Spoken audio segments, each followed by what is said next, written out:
Lawyer talk. They do not teach you that in law school, and we are going to talk about the stuff they don't teach you in law school. If you've checked us out, then you know what this is. We've got Troy and we've got Bella, our resident law students, who we discuss stuff that they don't teach you in law school. And this is, of course, part of the Lawyer Talk podcast, where you can check us out, lawyertalkpodcast.com. We are on YouTube. We are on Facebook. We are on the social. See, I'm aging myself. We're on the socials, man. So if you've got a question, by the way, or you got a topic that you want us to cover here at this round table with the law school series, just go to lawyertalkpodcast.com. You can send me an email through the interface. You can leave us a comment. Lots of people doing that. And we're going to jump right in. You know, I covered this before, like long ago in various podcasts and just providing commentary for people. But you guys were asking me about Jussie Smollett. A blast from the past. I mean, this was such big news. It was 2019. I remember watching the body cam footage, like when the cops like walk in and they see him and he's like got like the noose around his neck, and then in his apartment. It just looks so hokey. Yeah, it's like you're telling like me he kept it on. Yeah, like somebody did that. But then, like, I remember the cops turned it off. I feel like the cops almost felt sympathetic. They're like, "Oh shoot, not this is crap." Yeah. Like in Chicago, where there are no MAGA people at 2 a.m. walking around, they just decide to attack him while he's getting a sandwich. And he kept his sandwich in his hand the whole time. Yeah, he kept the sandwich. Yeah, there was a lot wrong with the case factually. So, I mean, to summarize, basically, the theory is that Jussie fabricated the attack for whatever reason, his own narcissistic, egotistical reasons. He wanted attention, or who knows. He's an actor. He wanted to practice. He wanted to practice. Yeah. Now, I think he would deny this. I think he still would say it happened. But you know, having defended lots of people who did lots of things wrong, this is a little suspect. Mm-hmm. So, but the news loved it because this fit the narrative of we've got these horrible MAGA racists running around Chicago attacking a gay black man, and it became big news. And he was a famous guy to begin with, so it became huge news. And it quickly unraveled after everybody jumped to the conclusion that he was this victim. Now they had to sort of reel that back in a little bit. And I guess just to lay the basic procedural history, they charged Jussie with crimes related to fabricating this attack. So making a false police report, disorderly conduct, some misdemeanor type stuff. And then they let him off the hook pretty easy by saying, just do some community service, a little bit of supervision. So we would call that diversion maybe. But I mean, it's a plea deal. At the end of the day, the prosecutors said, look, we're sympathetic to you for reasons unknown. You can guess. We're going to be sympathetic to you. We're going to let you off easy, even though you tied up all our police resources and created this huge stink over nothing. So we're just going to let you out with some community service, and then in exchange for that, we'll agree to dismiss the charges. So you're right, a plea deal. Well, fast forward to 2020-ish. And now it's got steam again. There's a new sheriff in town who says, this is BS, man. We're going after him. So they indict him. They charge him with more serious crimes as a result of the same facts. Mm-hmm. And I think he does go to trial, right? Yes, he does go to trial. But one thing I was going to ask about that is he got reindicted by a special prosecutor. Is that the same thing here as like the Attorney General's office? Yes and no. An Attorney General's office could be a special prosecutor, but it's not always a special prosecutor. So what Troy's asking is, we work on cases where we've got the local, say, where do we have one right now? Where you got a case in Miami County, mm-hmm. and the court or the prosecutor has sort of bowed out of the case, and the court's appointed a special prosecutor, and that prosecutor happens to be somebody at the Ohio Attorney General's office, and there's a division of the AG that comes in and provides support for local prosecutors or special prosecutors. But it could also be somebody else. I mean, I've got another special prosecutor case where it's just a private lawyer who used to be a prosecutor who has been appointed to be the prosecutor. I've got other cases where they'll tap into the resources of an adjacent county. This happens. I guess the next question is, why does this happen? Sometimes local prosecutors have a conflict of interest. This is a big deal. You guys haven't taken ethics yet? No, not yet. This summer. You should take it this summer. Yeah, I should. All right. Well, one of the things they're going to teach you is conflicts of interest. And lawyers, this is discussed a lot, but not really defined a lot. A conflict of interest means I have some interest in the case that compromises my ability to do my job in some way. And in the prosecutor side of things, that may be that you've got a local police officer charged with something. It might be that somebody from your office represented a witness at one point, or a number of things could result in a conflict of interest that would sort of nix the prosecutor's office or cause them, even to just avoid the appearance of a conflict, to ask a special prosecutor to come in. Now, is that like the only reason that they would bring in a special prosecutor, or like can the state come in and be like, we don't want this like low town prosecutor doing this, we want to bring in like somebody we feel more confident in? Do they have that power or no? I don't. In Ohio, I can't think of any scenario where an outside entity has come in and said, we have to prosecute this for you and you're gone. It's usually the opposite. The locals don't want to prosecute it, so they ask the outside to come in. I don't know of any provision that lets it work the other way. Now, in Jussie's case, maybe, but there was a special prosecutor that came in. Does that happen a lot with like high profile cases? It happens a lot, yes, but maybe not for the reasons that you're thinking. It's not just because they're high profile, but there's a lawyer. We should bring Paul down. There's a lawyer that I work with regularly. His name is Paul Scarcella, and Paul used to be in this Attorney General's division that went around and prosecuted cases. And a lot of times they would take on high profile cases, but not all of them are high profile. They just happen to be high profile because of the complexity or because of the news got a hold of them. But sometimes there's just not local resources to take it on. So you get a case, like the Craigslist killer was one here in Ohio. Google it; it's all over the place. You get a case like that, or there's that the Pike County murder case. There's a few others that people know about nationally. That the AG has come in, and mostly that's because either the locals have a conflict or they don't have the resources. So you get a small county. A case like that's going to tie up your entire office for years sometimes, and they just don't have the manpower to do it. I always just thought it was like Franklin County, we can handle any case because we've just gotten so many of them. But like some of these small counties, I just imagine they get a couple murders a year. That's it. And so then they get some super complex, like organized crime one. I think we did one down. It was in like middle of nowhere county. They brought in the AG's office for it because there's just something that prosecutor's office has never dealt with before. Yeah, and it's not that they're not competent. It's not that they're not able. It's more that they just say they've got 4 lawyers in their entire office at a smaller county in Ohio, and their responsibilities are not just to prosecute criminal cases. They have to they deal with all this civil administrative stuff as well, all the juvenile stuff, all the county land stuff.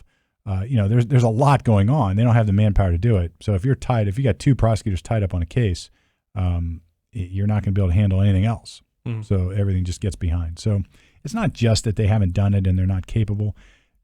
It's probably maybe sometimes it's that, but more often than not, they just don't have the time. Okay. Or the time or the manpower. But so I don't know why they brought in the special prosecutor in Jussie's case. I mean, maybe it clearly it appears that the locals weren't willing to prosecute this guy for the crimes that he actually committed. And, some would say he got a pass by getting the sweetheart deal of community service and nothing else. So a new sheriff comes in at the higher level, I think, and says, all right, we're going to now look at felonies. Is that they ultimately indicted him? Or did they? I know it was 6 counts of, I thought it was the same charges. Making a false statement, they charged him with to law enforcement or emergency officials. At any rate, crimes relative to the same case. And they said, we're going to charge him now. Mm-hmm. We're going to charge him now. And he goes to trial and he loses. Yeah. And I think it was, when I was looking up the jury, they made notes of it. It was a split jury, like 6 males, 6 females, and they deliberated for like 9 hours. So and they convicted him for 5 out of the 6 counts. Mm-hmm. He was sentenced to serve 150 days in the Cook County Jail, 30 months of probation, $25,000 fine, restitution of $120,106 to the city of Chicago for investigative costs. And that's really, we should pause there for a second, because that really is when you have these kind of cases, the governmental entity is the victim. Like if you pull a fire alarm and you've got 4 fire trucks coming out and a bunch of firemen coming out and they have to expend all their resources, it costs money. Yeah. And it costs you money, taxpayer money. Mm-hmm. So, no, I think the fine is obviously the most important part. That was what actually got offended. I mean, another thing I think of is imagine those cops got tied up because of this, and then down the block there was like a more serious emergency, and like imagine somebody actually died, and because the resources were just tied up, and you did that for this. Now you unintentionally like kind of took someone's life. That's really far removed. So I'm not saying he's going to be directly responsible for that. But that's the theory. Yeah, and the one thing that stuck out to me about this sentence though was he didn't actually serve the sentence all the way. He got the 150 days, but he only did 6, and he got out on his appeal. And I was wondering how that works, because we do a lot of appeal work, and none of our clients are like holding their sentences until their appeal goes through. Why does it happen here for him? It's something called an appellate bond, or there's a couple different ways you can describe it.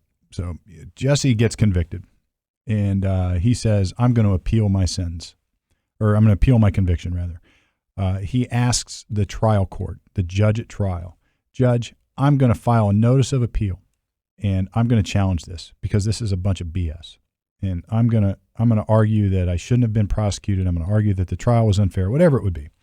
And because I feel like, or because the evidence is strong in my favor, I want to remain free. I don't want you to impose this sentence. I want you to postpone it.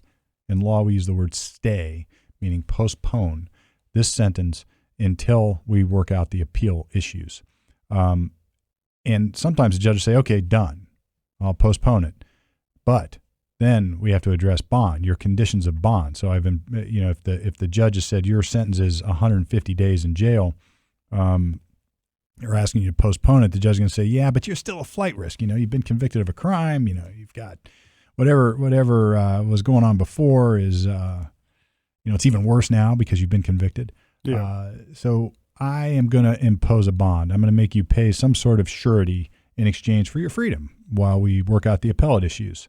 And that might be money. It might be going through a bondsman. I should do a whole segment on bonds one day. Mm-hmm. It might be going through a bondsman.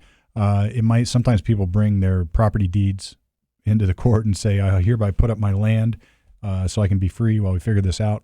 And if the judge grants that, well, then Jussie is free on bond. And that's what I think what happened here. I don't know what the appellate bond was, but he only did 6 days, then applied for an appellate bond and a postponement of a sentence, and the judge agreed, apparently. Mm-hmm. Now, judges don't always agree to that. That's why you say most of our clients have made that request and it's been denied. Now, you would imagine, you can probably guess the kind of cases that the more severe the case, the less likely you are to get an appellate bond. Yeah, a lot of, at least for ours, it's like they're serving decades. Where 150 days, it's like well, we can postpone that. Like, it's not the end of the world. Yeah, your incentive to run away from a life sentence and go try to live in Costa Rica or something is probably a lot greater than it is for Jussie to run away from a $150 or 150 day sentence. But I'd pick Colombia over Costa Rica. That's just me personally. I'm not familiar with Colombia, but I've been to Costa Rica. It's quite nice. At any rate, so Jussie gets out on an appellate bond and files an appeal, and he challenges it, and ultimately he wins. He wins. Yeah, and I on the headlines alone, I was like, how did this guy win? And then like when we were looking at it, I was like, holy crap, he actually did deserve to win. Like, I mean, he got double jeopardy. He made a plea deal. It was all set in stone. And the next thing you know, this new prosecutor comes down and is just like, we're just going to do it again. And so I did not agree with that whatsoever. I really agree with Jussie on this. And I'm happy the appeals court worked in his favor, and he got taken care of. So I'm happy with it. I don't know how you guys feel about it. Bella, what are your thoughts? I don't think they really should have let him off the first time so easily with probation. I think he was honestly trying to start like a race war, and I feel like it could have been a lot worse. But because he started with like the hate mail that he got on set. Do you guys remember that? No. And it was what is that about? Well, that was before like this attack happened, and so he's like creating a narrative. Yeah, and it like said some racial slur, and the return address was MAGA. So he was really trying to put out this narrative. And then he said like during this attack, they like threw bleach on him and like said, you're in MAGA country. Like he was really just trying to start this whole race war. So yeah, it's a pretty heinous crime. I mean, look, if it is true, if all those things actually happen, it's a horrible crime. If he made it up, it's also a horrible crime. Well, then those 2 Nigerian boys testified that he hired them. Yeah. Yeah, he hired the thugs to actually fabricate the attack. Yeah, I mean, the jury, I feel like had a lot to work with here. I think it was very easy. I think he was easily convicted of faking it. The evidence I think was pretty solid that, as you say, had fabricated the accusation, that it was all made up, that he did it for whatever egotistical reasons he had. I mean, I don't know you from Adam, Jesse. I feel bad for you. If this was whatever the scenario, either way, I feel bad for you. But evidence looks like he made it up. Yeah. So anyway. But I do agree with the double jeopardy thing. Yeah, I agree that he got off way too easy the first time. Right. And we can all be mad about that. Unfortunately, don't be mad. You have to be mad at the prosecutor. Right. Why'd you offer him such a juicy deal? And the poor lack of communication between the prosecutor and the special prosecutor. If they were bringing the special prosecutor in, they should have just reached out to him and been like, hey, do not offer a plea deal. Just continue this until we get this special prosecutor on. And they just... Yeah. So what he got was a friendly prosecutor in Chicago basically giving him a pass. In a way, I don't know if I get it, but Chicago, they're probably dealing with a lot worse than this, so they probably looked at it like... Well, and Chicago was the place where at that time, I don't know what it's like now, but at that time they were advertising that they weren't going to prosecute low-level felonies, they weren't going to prosecute property crimes. I mean, there was all this sort of decriminalization going on anyway, so this is somewhat consistent with that. Yeah. Right. But as you say, takes advantage of a plea deal. And the plea deal was you do some community service, you do some supervision, and we'll dismiss everything. And a lot of places call that diversion or some sort of version of diversion. A diversion is like this. It's a process that lets defendants rather pay it in advance and basically serve probation up front. If you, Troy, are charged with a crime and say you've never been in trouble before and the crime is something stupid like you lifted a bag of Doritos from Walmart and you've never done it, but you were maybe a little tipsy and a little hungry and you decided you wanted some Doritos and you walked out with a bag of Doritos and you've never been in trouble before.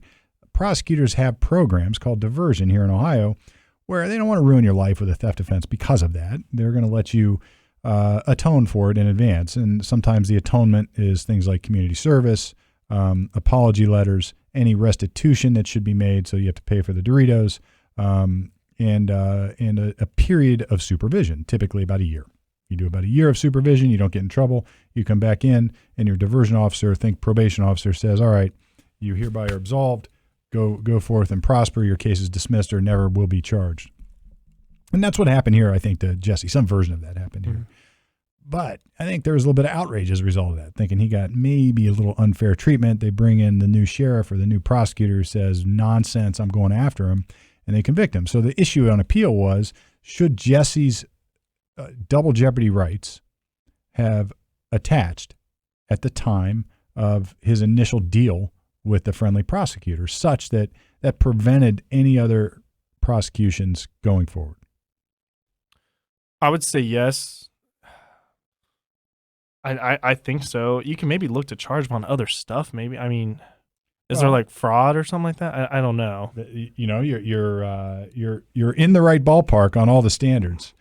Let's pull up the actual language of the double jeopardy provision. Because another problem is then, we've talked about upstairs too with clients, is the speedy trial, because the clock starts from his initial indictment. And since he made a plea and all that was done, the clock is still going. If you wanted a re-indictment for the same scenario. For additional charges out of the same factual events, that may trigger some speedy trial issues. But the Fifth Amendment double jeopardy clause basically says you can't be twice put in jeopardy for the same offense. You know, you can't be tried twice for the same conduct. Now, it's like everything in law, it's never so simple. You know, what is the same offense? And there was a famous case at the U.S. Supreme Court, I think, called Blockberger, where you look at the elements, and the Blockberger test said, look at the elements of one offense, and does the other new offense that you're trying to be prosecuted with get sort of swallowed up by the first offense? And if so, then jeopardy would apply, and you can't be prosecuted for that. It's already done. But if there's additional elements or it's a different type of offense, maybe you can be prosecuted. But here there was a plea bargain, and it was a dismissal, so it really wasn't even a plea, I don't think. It was just a dismissal. So you got it off really easy then. So it's a dicier question. So this is really about plea bargains, and I haven't read this decision, but I've had this come up in a few cases. and it comes down to a defendant's expectations for entering into the plea bargain. Would a defendant reasonably expect that his plea agreement cover the future crime? And if the answer is yes, then it sort of leans on a double jeopardy problem. If the answer is no, or it's something totally different, then it goes the opposite direction. And there's all sorts of play in the joints on this stuff, so there's no hard, fast rule. But I tend to agree with you. I think that, look, right or wrong, we may not like it that he got the sweetheart deal, but he got the sweetheart deal. That doesn't mean you can come back and do it again, right, just because somebody later doesn't like it. That is double jeopardy. That I always try to look at, like, what's the spirit of what we're trying to do? We're trying to prevent corrupt prosecutions. We're trying to prevent the new sheriff from coming in and sort of plucking off all the people he doesn't like. And that's what's going on here. And look, you guys don't know this, but there's a famous movie called The Man of All Seasons. But anyway, it's like it's a little outdated for me. I don't know. Check it out. Okay.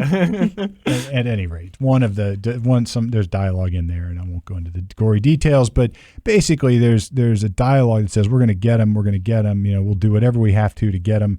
We're going to, we'll knock down every barrier. We'll do whatever wall, because the ends will justify the means to go get this person they don't like. But then you turn around and you would say, yeah, but once you get rid of those institutions, once you get rid of those protections, the devil will surely come back and turn on you when it's your turn. You have to have these protections for everybody. You have these constitutional protections aren't designed to reach an outcome that we all agree with necessarily on a factual level. They are designed to protect against outcomes that we don't agree with, even though we don't agree. Because look, when are we going to be most likely to go and maybe brush aside some of these constitutional protections? It's when we think we're right. Mm-hmm. Beware of the righteous. It's like if the government's coming at you from the position of this righteous morality, that's when it's the most dangerous. It's the most dangerous when they're going after the KKK guys. It's the most dangerous when they're going after the BLM guys on the other side. That's when it's the most dangerous, because then it's really easy to say these people are so bad that the ends will justify the means to get them.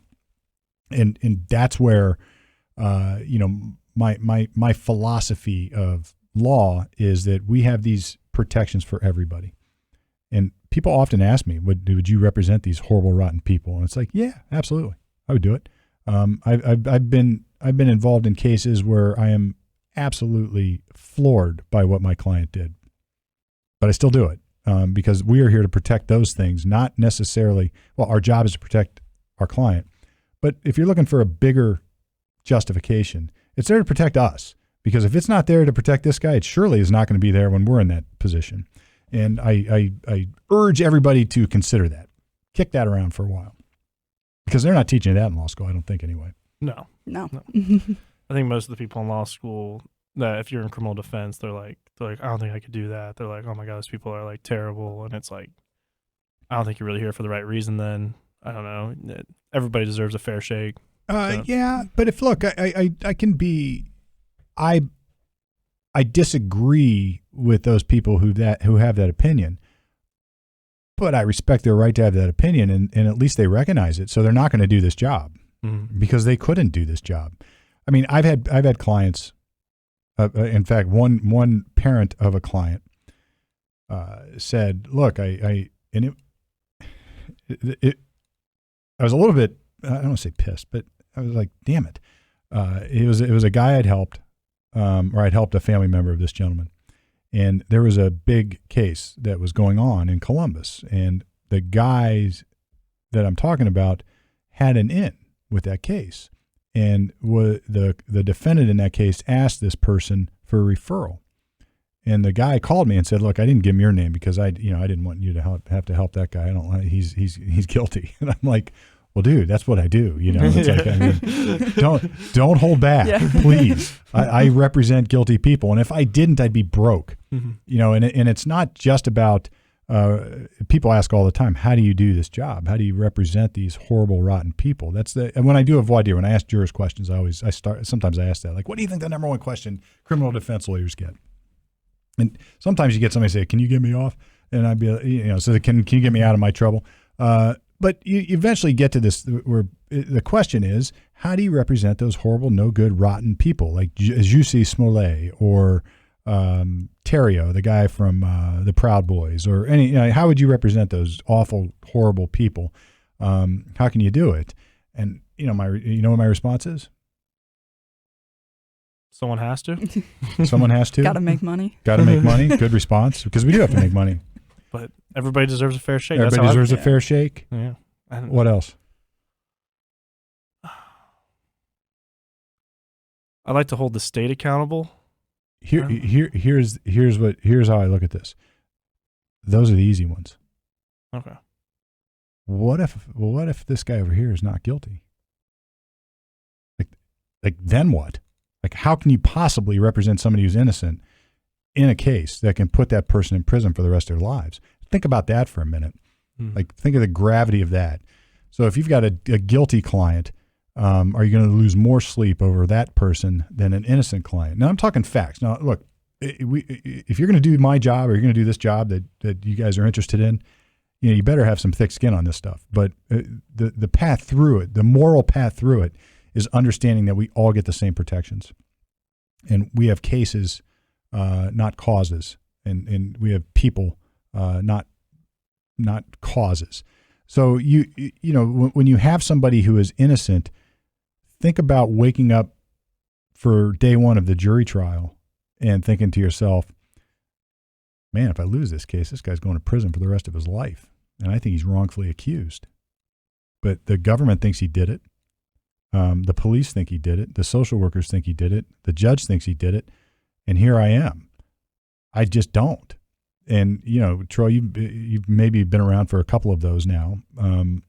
But think about the gravity of that one versus, all right, this guy has killed somebody. It's pretty obvious he did it. We've got to go to trial, and we're trying to maybe not to win the case, but to get a lesser offense or something like that. That's a whole different game than all or nothing for somebody who is innocent. So, everybody just assumes that the people charged with crimes are guilty. And that's the problem. So you've got to have those protections in place because of that assumption, and the assumption can't be used to get around those protections. They are there to deal with the problems that Jussie was dealing with. Somebody didn't like him, so they wanted to do an end around and say, I'm going to get him. But he was able to use and rely on a constitutional protection against double jeopardy, and he did it successfully. And the real travesty of that case, there's several. One, Bella, you said, look, this guy got away with all sorts of obvious stuff. But then the other travesty is he had to go through a trial and spend a bunch of money and go through the stress and exonerate himself after it shouldn't have happened. Honestly, they might use more government resources. Even more, right? Yeah. Like retrying him and Even then more. going through the appeals courts. And like, anybody who knows me would know that, like, as a practical matter, I'd look back on this and say, man, that asshole. I mean, if he made that up, what a schmuck. On the other hand, I think he was entitled to the protection of that plea agreement that he got. Yeah. So I think both those things are perfectly consistent to me. Mm-hmm. And because they have to be. Because if you take those protections away, the devil surely will turn around on you one day, and they won't be there to protect you. That's just a fact. Mm-hmm. I might have covered everything on him here. I'm just happy we got to touch on this because I know this happened back in November, and I know we've been kicking around for a while. So well, what's interesting? It just flew under the radar, didn't it? I mean, I didn't see much about this. I saw the reversal, and I thought, that's interesting, and that was about it. So I'm glad you guys brought it up. It's a great topic. It's a great question, and look, people aren't. I think there's this sort of the media has everybody gets all hot and bothered about a certain thing, and then it dissipates and it goes away, and we don't, or they're making the same, or they're committing the same fallacy that we've talked about, where they hate him so he's guilty, and this is BS. He should never have gotten away with it. And that's a problem. The media creates the narrative before the trial even begins. Yeah. And I watched the talking heads. I watched the legal talking heads, and some of them get what are this the right. Legal talking heads. The legal like guys who doing commentary on the big news. News. Okay, I was just imagining these heads, just like it's like a. I didn't know if it was a whole news network of just talking heads. I was like, we've got a generational gap here. But anyway, I watch these guys, and the news doesn't want this stuff, so they get it wrong, and it's like they sort of whitewash the real issues of what's going on underneath it. And I love these kind of issues because you take a person who is a villain and he gets the protection of a constitutional right. And he may not be a villain to everybody. He's only a villain to some people. And the other half would say, no, he's righteous. And I love it. I love taking the person who is being villainized and then using that as an example for constitutional protections and then flipping it around. Yeah. Because, like if this were Terrio or the Proud Boys guy, it'd be, man, that's BS. He should have been in prison forever and blah, blah, blah, blah, blah. But there's not much fanfare about, as you say, and maybe it's because people think that, all right, well, we'll give him a break because they like him. Yeah. You've got to protect the people you hate. That's the sad part of the system. Well, anyway, they don't teach you that in law school. If you've got a topic you want us to cover here with Bella and Troy, I'm happy to do it. You guys keep bringing stuff to the table, and it's awesome. I love it. Check out Lawyer Talk Podcast at lawyertalkpodcast.com. And we talk, that you can check us out on YouTube, and I think we even got TikTok. I don't know if TikTok will be around much longer, but we got TikTok, we got Facebook, we got the socials. We got 3 days of TikTok. Maybe we could talk about that next time. We should do a TikTok talk next time. But there's also a podcast you can like, subscribe, share, do whatever you do. We do appreciate everybody listening. It's getting lots of fanfare, and that sort of gives us a little bit of head of steam to keep doing it. So we will. Lawyer Talk, they don't teach you that in law school, off the record, on the air, at least until now. Hey, Steve Palmer here from Lawyer Talk. Thanks for listening. Hope you enjoyed it. Check us out, all our social media. Like, share, interact, ask your own questions. We're here for you.